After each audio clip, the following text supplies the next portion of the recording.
عليكم ورحمة الله وبركاته.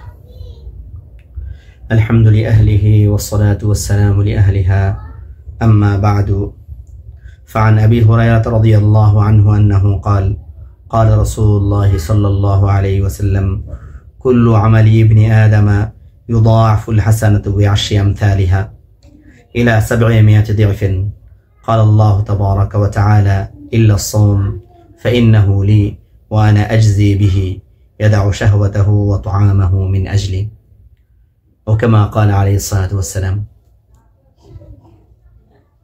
সম্মানিত দর্শকবৃন্দ, আমরা আজকে মুহাম্মদুর রাসূলুল্লাহ সাল্লাল্লাহু আলাইহি ওয়াসাল্লামের হাদিসে মুবারাকা থেকে কিছু হাদিসের মাধ্যমে রমাদানের বিশেষ বিশেষ কিছু ফজিলত, কিছু মর্যাদা আমরা জানার চেষ্টা করব।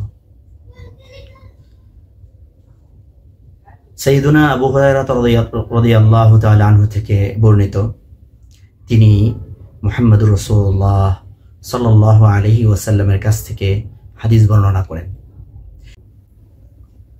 বনি আদম যত নেক আমাল করে, সমস্ত নেক আমালের সওয়াব আল্লাহ সুবহানাহু ওয়া তাআলা প্রথমে 10 গুণ বৃদ্ধি করে দেন, অতঃপর তা 700 গুণে বৃদ্ধি করেন, তবে রোজা ছাড়া।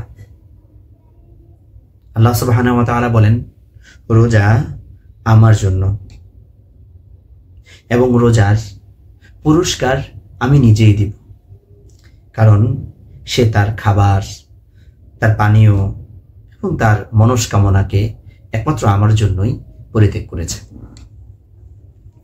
এই হাদিসে আমরা একটা গুরুত্বপূর্ণ নীতি সম্পর্কে, সূত্র সম্পর্কে আমরা জানতে পারি। রাসূলুল্লাহ সাল্লাল্লাহু আলাইহি ওয়াসাল্লাম এই হাদিসে আমাদেরকে জানান যে আল্লাহ সুবহানাহু ওয়া তাআলা আমলের যে পুরস্কার দেন, এই পুরস্কার দেওয়ার যে নীতিটি রয়েছে, এই নীতিটি 2 ভাগে বিভক্ত। রোজা ছাড়া যত নেক আমাল রয়েছে, সমস্ত নেক আমালের জন্য আল্লাহ সুবহানাহু ওয়া তাআলার পক্ষ থেকে তার পুরস্কারের যে নীতি, যে সূত্র, তা হলো যে বান্দা যখনই কোনো নেক আমাল করবে, এর বিনিময়ে আল্লাহ সুবহানাহু ওয়া তাআলা তাকে আমল করার সাথে সাথেই 10 গুণ সওয়াব বা পুরস্কার তাকে দান করবেন, এবং এটা বাড়তে বাড়তে 700 গুণ পর্যন্ত বৃদ্ধি পায়। এটা হচ্ছে রোজা ছাড়া অন্যান্য সকল নেক আমালের ক্ষেত্রে আল্লাহ সুবহানাহু ওয়া তাআলার একটা নীতি, আল্লাহ সুবহানাহু ওয়া তাআলার পুরস্কার দেওয়ার একটা অন্যতম সূত্র। কিন্তু এই হাদিসের ভিতরে মুহাম্মদ রাসূলুল্লাহ সাল্লাল্লাহু আলাইহি ওয়াসাল্লাম বলেন যে কিন্তু রমজানের ক্ষেত্রে, রোজার ক্ষেত্রে আল্লাহ তাআলার পুরস্কার দেওয়ার যে নীতিটা রয়েছে, এই নীতিটা এর চাইতে একটু ব্যতিক্রম। সেটা কি? সেটা হচ্ছে যে আল্লাহ সুবহানাহু ওয়া তাআলা অন্যান্য আমলের ক্ষেত্রে, পুরস্কারের ক্ষেত্রে কতটুকু পুরস্কার দিবেন তার একটা সীমা, পরিসীমা আল্লাহ সুবহানাহু ওয়া তাআলা ব্যক্ত করেছেন। সেটা হলো 10 গুণ থেকে 700 গুণ পর্যন্ত। কিন্তু রোজার ক্ষেত্রে আল্লাহ সুবহানাহু ওয়া তাআলা কোনো সীমা পরিসীমা বলছেন না। আল্লাহ সুবহানাহু ওয়া তাআলা বলছেন যে আমি রমাদানের পুরস্কার আমি দিব, কারণ রোজা মানুষ আমার জন্যই রাখে। কারণ রোজা এমন আমল, যে আমলটা আসলে মানুষকে দেখানো যায় না, তাই রোজার ভিতরে রিয়া থাকে না। কারণ আপনি ঘর থেকে খেয়ে এসে যদি বলেন আমি রোজা রেখেছি, তো কারো এখানে কিছু বলার সুযোগ নেই যে আসলে তিনি রোজাটা কি করতে পেরেছেন, রেখেছেন কি রাখেননি।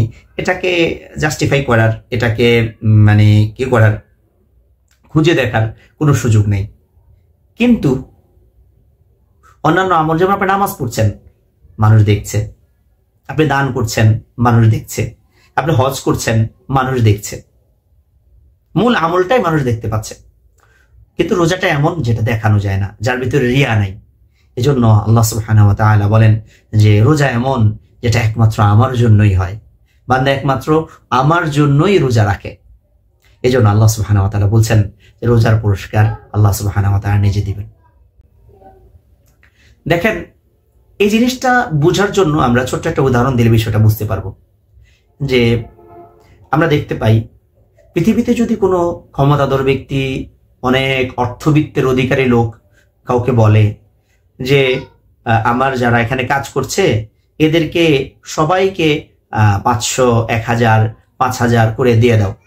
কিন্তু ওই যে আব্দুর রহমান নামে বিশেষ যে লোকটা আছে, তাকে তোমরা আমার কাছে পাঠিয়ে দিও, তার বলা হয় যে টাকাটা আছে, তার যে পারিশ্রমিকটা আছে, সেটা আমি তাকে নিজে দিব।